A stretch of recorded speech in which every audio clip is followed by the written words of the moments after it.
નમસ્કાર, રફતાર હેડલાઇનમાં આપનું સ્વાગત છે। ભારતીય મનોરંજન જગતમાં પ્રાદેશિક સિનેમાને વધુ મજબૂત અને સમૃદ્ધ બનાવવા તરફ એક મહત્વપૂર્ણ પગલું ભરતા જાણીતી કૌટુંબિક મનોરંજક ફિલ્મ ટોમ એન્ડ ચેરી દ્વારા જાણીતા production house Zee studios Gujarati film ઇન્ડસ્ટ્રીમાં પોતાની સત્તાવાર એન્ટ્રીની જાહેરાત કરી છે। ગુજરાતી ફિલ્મ ઇન્ડસ્ટ્રીના દિગ્ગજ અભિનેતા સિદ્ધાર્થ રાંદેરિયા, ધન્યા દોશી અને અનુરાગ પ્રપન્ન અભિનીત આ બહુ પ્રતીક્ષિત ફિલ્મ આગામી 28 ઓગસ્ટ 2026ના રોજ વિશ્વભરના સિનેમાઘરોમાં દર્શકોનું મનોરંજન કરવા માટે સંપૂર્ણ રીતે તૈયાર છે। આ ફિલ્મને રિલીઝ અગાઉથી જ દર્શકો અને વિવેચકો તરફથી ખૂબ જ ઉત્સાહજનક અને સારો પ્રતિસાદ મળી રહ્યો છે। બસ જેમ સિદ્ધાર્થભાઈ કીધું એમ 20 ઓગસ્ટે રક્ષાબંધને ટોમ એન્ડ ચેરી રિલીઝ થઈ રહી છે અને ઓલમોસ્ટ અમારો હમણાં ગઈકાલે સુરતમાં બી પ્રીમિયર હતો, અમદાવાદ થયો, આજે અમદાવાદમાં છે અને જેટલા બે પ્રીમિયર છે આ બધાના ખૂબ સુંદર રિસ્પોન્સ અને પ્રતિભાવ આવ્યા છે। કારણ કે લોકો એક બહુ સારી કમેન્ટ આપી કે ફિલ્મો ઘણી બધી આવે છે, બધી જુદા વિષયોની આવે છે, પણ આ વિષય બહુ જુદો છે। એ બધાને બહુ અપીલ થયું કે આમાં 8 વર્ષથી લઈને 80 વર્ષ સુધીના બધાને મજા આવે એવી વાત છે અને છેલ્લે એન્ડ ઓફ ધી ફિલ્મ એક સરસ દરેક ફેમિલી માટે એક સરસ મેસેજ છે। શું આ પાર્ટ 2 બનવામાં આવશે? બસ હવે તૈયારી કરશું, ચાલુ થાય। Yes yeah thank you. હવે તો સિક્વલનો જમાનો છે, મને તો પહેલી બનાવે પહેલા બીજી અનાઉન્સ કરે। હું સિદ્ધાર્થ રાંદેરિયા આજે અહીંયા જે બેઠો છું તમારી સામે, અમારી આખી આ ટીમ છે।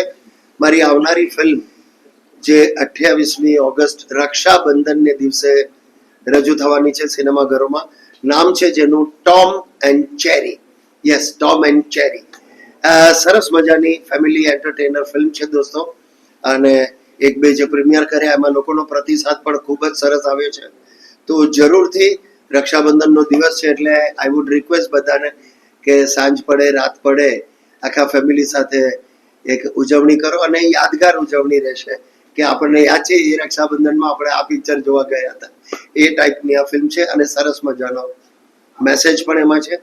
બીજી એક જાણકારી આપી દઉં તમને, તો આ ફિલ્મ સાથે ઝી સ્ટુડિયો સંકળાયો છે।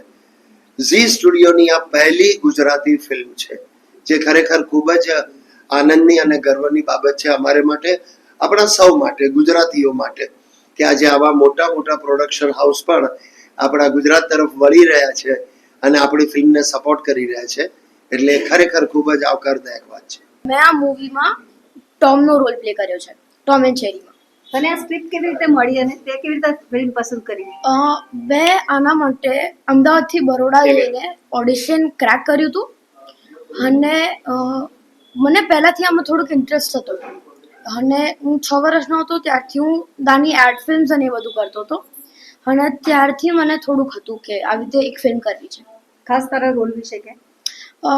મારો રોલ એક નાના બાળકનો છે જે એક 70-year-old માણસને મળે છે અને એ બંનેના રિલેશન અને એજ ગેપને અવોઇડ કરીને કેવી રીતે એ લોકો ફ્રેન્ડશિપ ક્રિએટ કરે છે ને એ બધું થાય છે એના માટે, એના બરાબર છે। તને સિદ્ધાર્થભાઈ સાથે કામ કરવાનું હતું, કેવું લાગ્યું અને શું શું ખાસ શીખવા મળ્યું?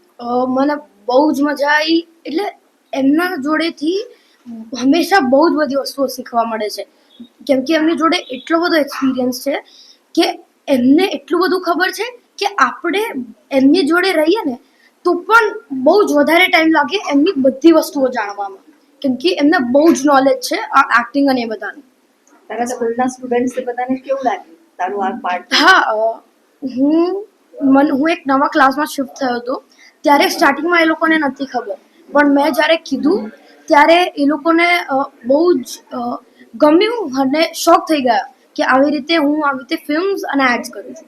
હવે તારું ફ્યુચર શું છે? તું આ ફિલ્મ્સમાં રહેવાનું છે? હા, મારે ફિલ્મ્સ કરવું છે અને જોડે ભણવું પડશે। કયા સ્ટાન્ડર્ડમાં છે? હું હમણાં 7th સ્ટાન્ડર્ડમાં છું। તું બંને કેવી રીતે કરે છે, એક્ટિંગ અને ભણવાનું? હા, જ્યારે